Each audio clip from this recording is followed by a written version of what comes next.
En ce moment même, Gérard Collomb, Christophe Castaner et Florence Parly, le ministre de l'Intérieur, le porte-parole du gouvernement et la ministre de la Défense, présentent la nouvelle version de Sentinelle, une opération militaire qui a été mise en place après les attentats de janvier 2015 et qui est très critiquée depuis. Écoutez justement ce qu'en disait le général Vincent Desportes il y a quelques minutes sur le plateau de BFM Story. Oui, il y a un véritable problème parce que ce qu'il faut bien comprendre, que les militaires fassent leur métier, c'est bien. Mais la tension exercée aujourd'hui sur les effectifs et sur l'efficacité des armées. Les armées n'ont plus le temps véritablement de pratiquer leur entraînement collectif parce qu'elles sont surdéployées. Alors qu'elles soient surdéployées, si on a un besoin de sécurité, très bien, mais que ça serve. Il est temps que le gouvernement et c'est normal se rendent compte du devoir qu'il a vis-à-vis des hommes qui risquent leur vie tous les jours pour défendre la nation.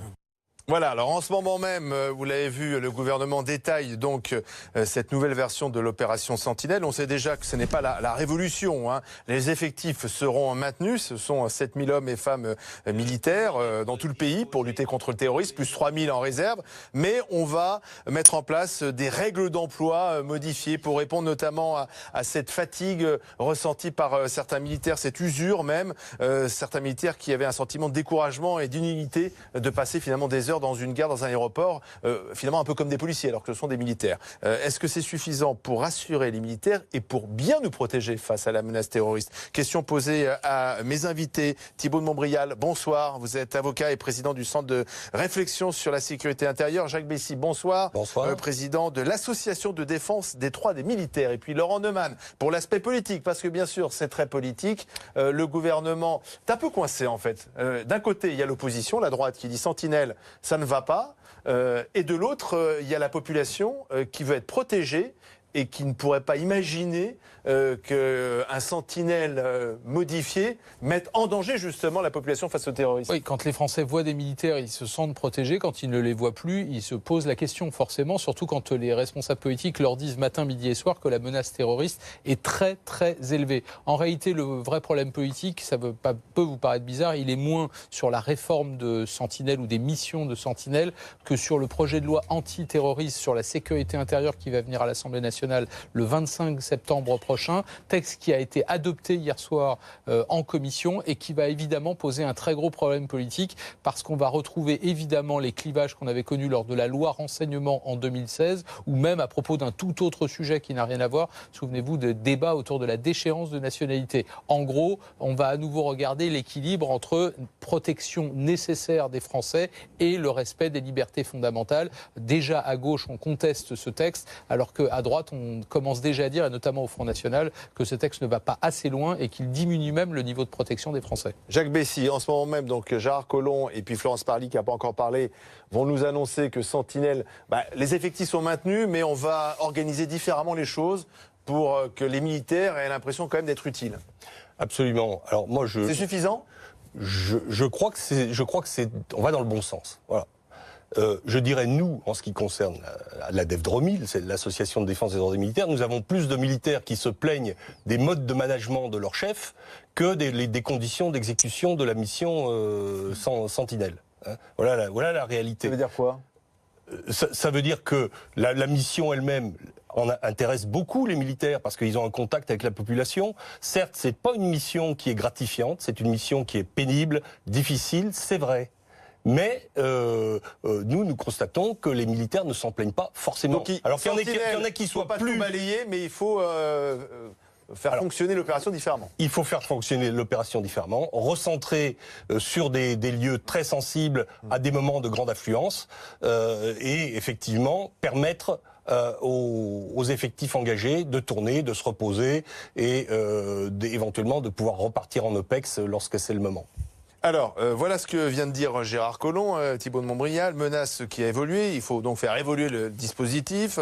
Donc, on ne réduit pas les 7000 ou 10 000 en cas de crise, c'est 7000 opérationnels plus 3000 réservistes. Il y aura désormais 3 niveaux, un niveau de grande zone, on garde donc la protection des établissements et des lieux sensibles, notamment les lieux de culte. On va déployer en fonction bien des besoins, donc une force d'intervention, exemple braderie de Lille, et puis un troisième niveau, là, c'est vraiment la force qui peut répondre en cas de crise majeure. Est-ce que c'est bien de distinguer ces trois niveaux ? Je pense que ça correspond à des nécessités qui ont été exposées depuis plusieurs mois, notamment devant l'Assemblée et le Sénat, par les chefs d'état-major concernés. Aujourd'hui, au sens propre du mot, l'opération Sentinelle était devenue insupportable pour l'armée par rapport à ses nécessaires missions extérieures, à la préparation, au temps de repos, etc. Donc il fallait s'organiser différemment. Je crois que c'est un pas dans la bonne direction, mais ce qu'il faudrait maintenant, c'est intégrer ce dispositif Sentinelle, nouvelle version, dans un cadre plus général de réflexion sur la sécurité du territoire national. Et vous avez dit tout à l'heure que les Français se sentaient rassurés en voyant les militaires. Je crois qu'il faut que les Français apprennent à se sentir rassurés, y compris lorsqu'ils ne les voient pas immédiatement. Il n'y a pas que les militaires, il y a aussi les policiers et les gendarmes. Ils sauront qu'ils pourront intervenir, ces sachant militaires. qu'ils pourront intervenir, mais surtout, je crois qu'il faut revenir à la base du problème. Quelle est la mission ? La mission, c'est de riposter en cas d'attaque terroriste. On sait que plus rapide est la riposte par le feu, moins il y a de victimes dans une attaque. Donc il faut repenser en profondeur, avec l'armée, mais pas seulement, la façon dont cette protection du territoire doit être organisée. Juste un mot, avec la sécurité privée armée,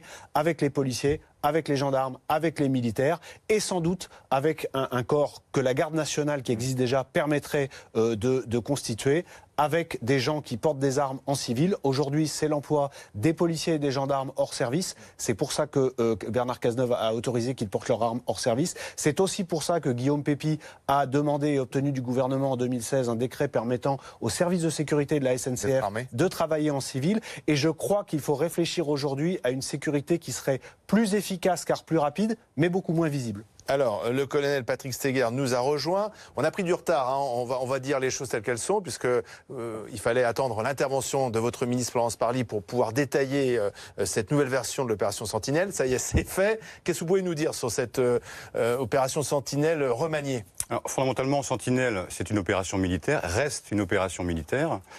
Le contrat de protection demeure inchangé, donc on est bien dans ce qui est fixé, ce qui a été rappelé notamment par la ministre. Donc on est effectivement sur 7000 sur le territoire national. Toujours, donc on ne change pas le dispositif, les effectifs sont les mêmes. Sur un format à 7000 qui peut, sur ordre du président de la République, passer à 10 000. Donc ça c'est le contrat. Après, la modalité, ce qui change, c'est la façon dont le contrat est respecté et tenu, avec notamment cette notion nouvelle qui est d'un échelon, un dispositif opérationnel permanent, donc des sites particuliers dont la liste, pour des raisons évidentes, ne sera pas donnée, permanent qui sera actualisé tous les ans. Des sites sensibles qu'il faut protéger en permanence. Des sites d'intérêt particulier, des sites, on va dire, d'affluence de la population bien connus.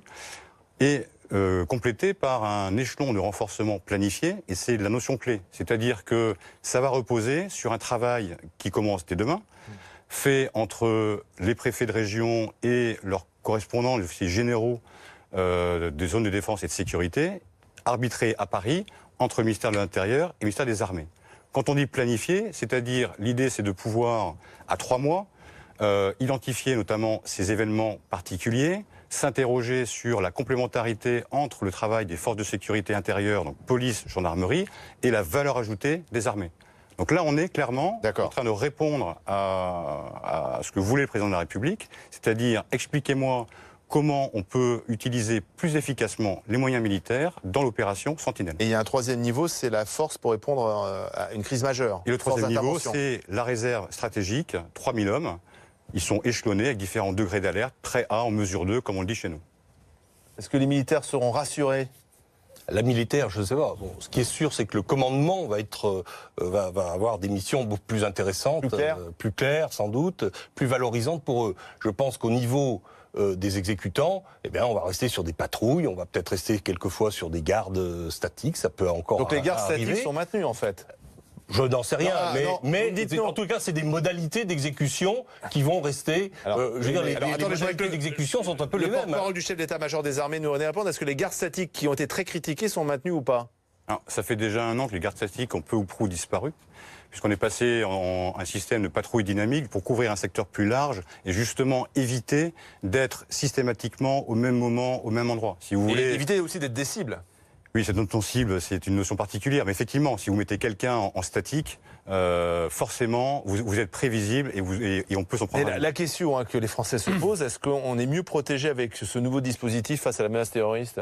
Moi, je pense que oui, parce que vous allez avoir des militaires qui, déjà, tel que ça vient d'être expliqué, vous avez 3000 militaires qui vont être en réserve. Ces 3000 militaires, du coup, ne seront plus dans la rue. Ça veut dire que, étant en réserve, en alerte à 3h, à 6h, à 12h, enfin après, ça devient technique, pourront, pendant ce temps-là, s'entraîner, se reposer, bref, se régénérer, et pour autant intervenir en cas de problème. Il faut comprendre qu'aujourd'hui, des dispositifs en uniforme, les policiers, les gendarmes, les militaires, se promènent, mais ne sont pas nécessairement présents dans les 3, 4, 5, 10, même 15 premières minutes d'un événement terroriste. C'est pour ça qu'il faut raisonner en termes de protection des sites particuliers et en termes de capacité d'intervention rapide, mais il faut aussi réfléchir à l'augmentation de la capacité de riposte immédiate. En Israël, la riposte par le feu à un attentat, elle est dans les 90 premières secondes. À Londres, le 3 juin, la riposte, elle a été de 8 minutes, et encore parce que Londres est maillée par de la vidéosurveillance que des agents regardent en permanence. À Paris, en 2015, ça a été beaucoup plus long. C'est ça qu'il faut travailler. Et ça, c'est pas une question d'uniforme visible, c'est une question de réorganisation d'un plan général dans le cadre duquel les militaires ont toute leur place, mais qu'il faut repenser bien au-delà de la question de l'opération Sentinelle. Merci.